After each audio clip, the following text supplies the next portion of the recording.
Alright guys, welcome here for another special video for Formula SimRacing, here with the Constructors Champions of 2018, Musto Racing, and also their sister teammate Michele D'Alessandro from Sabema Racing.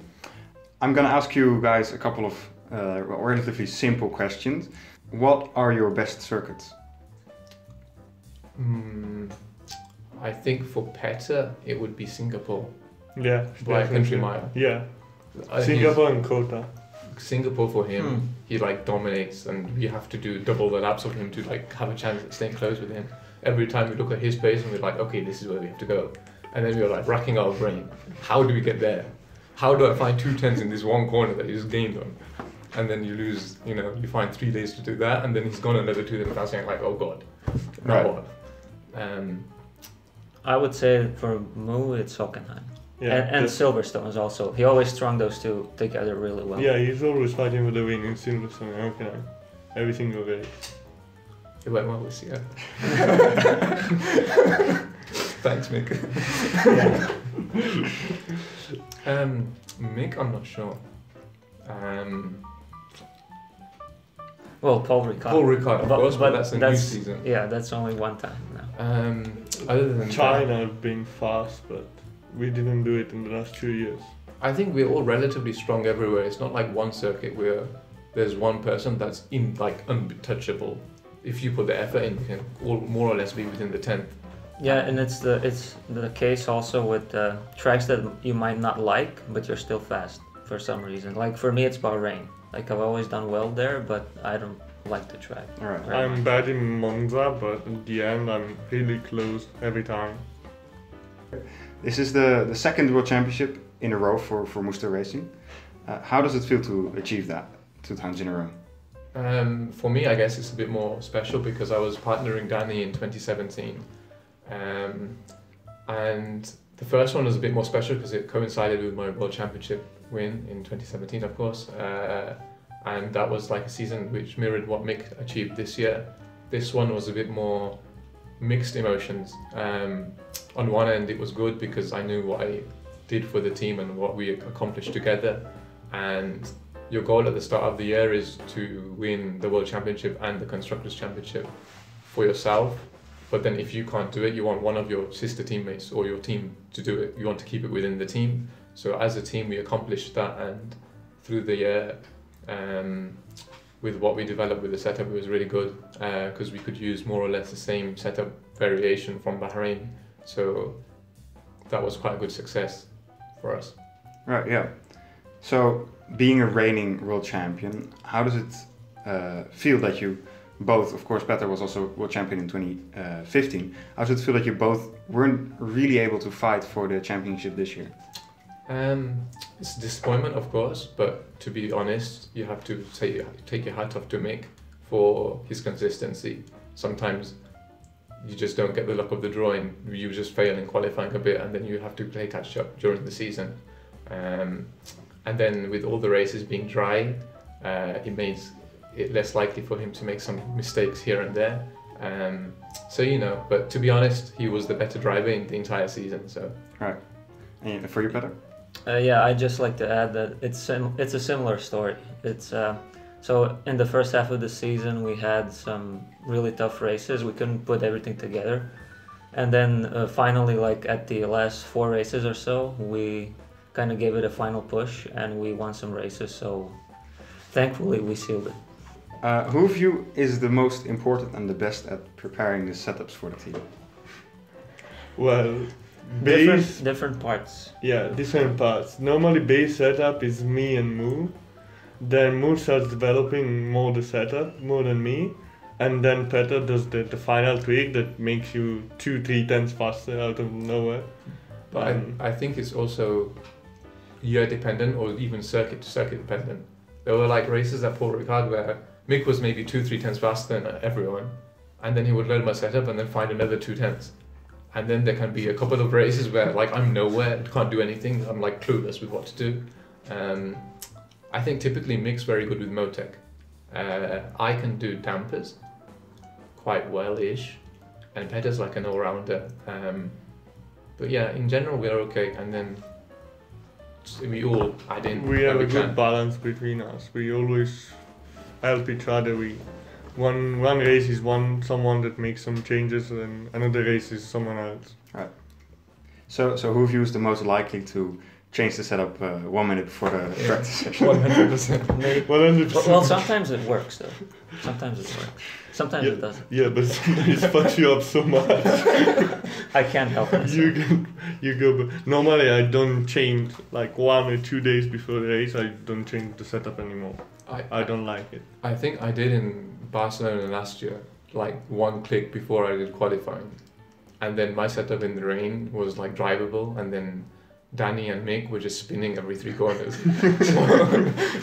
Yeah. At least that one worked out well for me. Yeah, I was completely lost that race. I couldn't make 2 corners consecutively. I didn't have the pace for top 10 in that race in the rain. Yeah, for me it was Bahrain 2015. I made like 3 changes, and it helped me like gain 2 tenths or something. Wow. What do you think was your worst race in this season? I guess I can start, but there's not really one that springs to mind because there are quite a few. Well, to be honest, I had a mediocre season. It wasn't dreadful. It was just if you win a lot the previous year and then you fight for podiums, you kind of, maybe the expectations a bit higher. Maybe unrealistically so also, because there were a lot of times that I was behind Mick or very close to Mick. I think the 2 obvious ones are Singapore and Monza.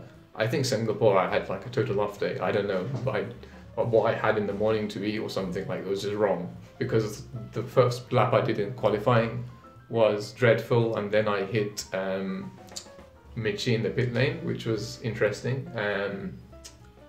Monza, honestly, I think my race pace in general was awesome. Like I was struggling on race pace for the entire season, and Monza I like gained 3 seconds on Mick in the stint and then was close to winning, and then I thought I had it. Like I know with Petar you have to be like to the limit of defending, and we kept it fair all the way through. Like I think we have a picture on like the second variant to chicane where we were like 1 millimeter apart in the braking, which is really cool. Well, me 1 millimeter from the edge of the track, and you were 1. I was there behind looking, and it was quite scary. And then yeah, thankfully Mick wasn't the one doing the defending, because we would have all died then. But yeah, the last corner was a disappointment for me. So yeah, it's one of those 2. But.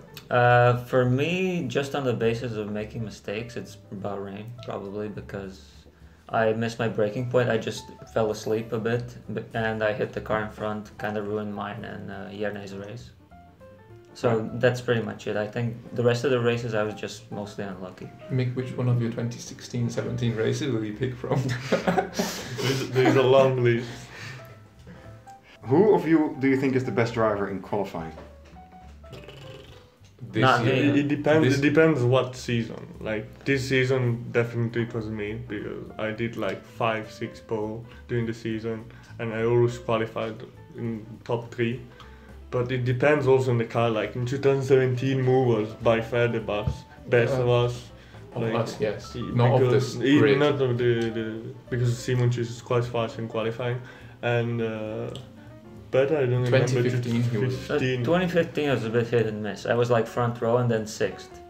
Yeah. So we're not all, none of us are like great in qualifying. Right. Yeah. Who of you is the most aggressive driver? if you're talking about this season, it's kind of not clear, because you're being aggressive with your fuel. It's not really the moves. If you turn up the engine, the mixtures, then you make a normal pass usually. We are quite all normal drivers. We are not really aggressive. We kind of calculate instead of pushing or diving from out of nowhere. In Silverstone, he was very aggressive. He like pushed me up the track. Who of you is the most emotional during driving? Mo. That's two things. I'm emotional when there's like small things which cost me a second, and I get furious. If there's a big thing that like, I honestly didn't say anything when we had contact in Silverstone. or We in finish the Monza. race first, Like, and you then know, we. if it's something big, something major, I can keep it in check. The small details I can go ballistic over. Mick also, I guess, with the small details is quite Yeah. emotional. Yeah. But, and Petar's like doesn't say anything. Yeah, It isn't close. I don't know. I'm just focusing on the driving. Even when I make a mistake or something comes in my way, I still kind of just focus. You just Yeah, leave it half an hour after 2 later. laps here, guys, I did a mistake. No, you mean nothing. It's after a sector probably. Yeah. Guys are hit back a tyre in Singapore. Yeah. I think I have a penalty for the next race. So, who of you do you think is the best tire whisperer? Again, I- year dependent. Yeah, like this year it was me, definitely. But Mu last year it was unbeatable. And which tires? Yeah, which tires as well. Like I killed the rears. Yeah, Petar this year was insane with the front in some tracks. So But it's then Spa, he, Spa, also Kota. Mhm. And but then he started more with the rear. In general, quite balanced. This year I was awful with tyres. I would destroy the fronts one race, I would destroy the rears the next race, and I would just be lost. Maybe one in every 4 races I would have a car which I was like happy with and was on the podium. Close to win. So, who of you is the most strategically calculated during races? During races, I'm dreadful. I don't even know in what lap I am. I always have to ask. I'm the less independent. It's quite. Yeah, 5 laps to the end of the race. Oh guys, I don't have enough fuel. And then 1 liter over target. Yeah, but also I'm quite bad Well, on that. I think it's like we can all brainstorm before the race. Even like we have our rough idea before you even do a lap or after like driving for half an hour, we kind of have the idea of what we want to achieve, what the strategy should be, stuff like that. And then in the race, we have a race engineer as well. It's been quite a few during the past years. All of them or most of them are quite good and have been really helpful. I think I grill the race engineer the most about detail for like 5 minutes around a pit stop, but I can also check the most by myself. So Mick sometimes asks me about advice in the race, what to do.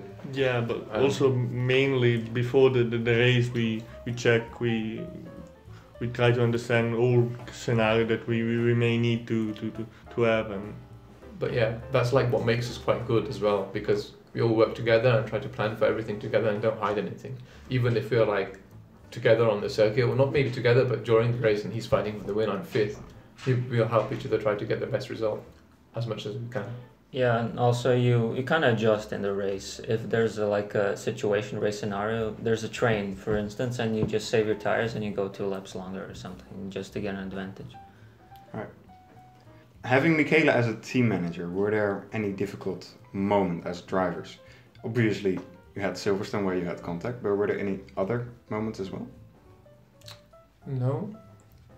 No, I can't think of any. No, I think I don't abuse my power. I try to put myself in the same level and work as a team more than a boss that I decide. We try to work together more than anything else. I think it's what made us quite stick together for quite some time in FSR. Just like there's a group of us, 3-4 of us, that just stay around and we all respect each other and know what each other's strengths are. It's not like we all have to do setups either, like we touched on before. Yeah. So, with what team did you have the biggest rivalry during this season? For sure, ACR. Yeah, it was mostly just 2 of us. Yeah, it was us and ACR. Yeah. Okay. So, who do you think is the most dangerous driver to race against on track? I think it's in testing. If it's testing, there's like one person that springs to mind the most. Would you agree? Yeah. You're Because fighting in for your life. testing, I always try to push to the limit to give 1 millimeter room. You mean And- negative 1 Yeah, millimeter? negative 1 millimeter. This part of the grass as well to be used. But then in the race, I normally my first incident was with Mu in Silverstone. I don't remember any other incident with my teammates or another driver. That was my fault. All right. Now looking forward a bit to the next championship coming up in 2019. Who do you think is going to be the strongest candidate for the championship next year? We don't really know who races, but you have the obvious one of Simončić. I honestly think Danny will win the championship. We'll have a strong hunch this time. I think he's been like in the shadows a bit here and there. And then he just needs to put it together. We saw what myself and Mick can do when we put it together. I have a feeling that maybe if he puts himself to it, dedicates his time to it, and might start making setup changes successfully, he might make the car for himself and get the extra cents to let's take a setup from first day and race with it. To make that next step to fight for the championship. Right. All right. So I think that's it for today. Thank you guys very much for having me here. It's been a great little interview here. Best of luck for the rest of the year for all your plans, and I hope you all have a great year. Thank you. Thank you. That was fun. Fuck off. Well,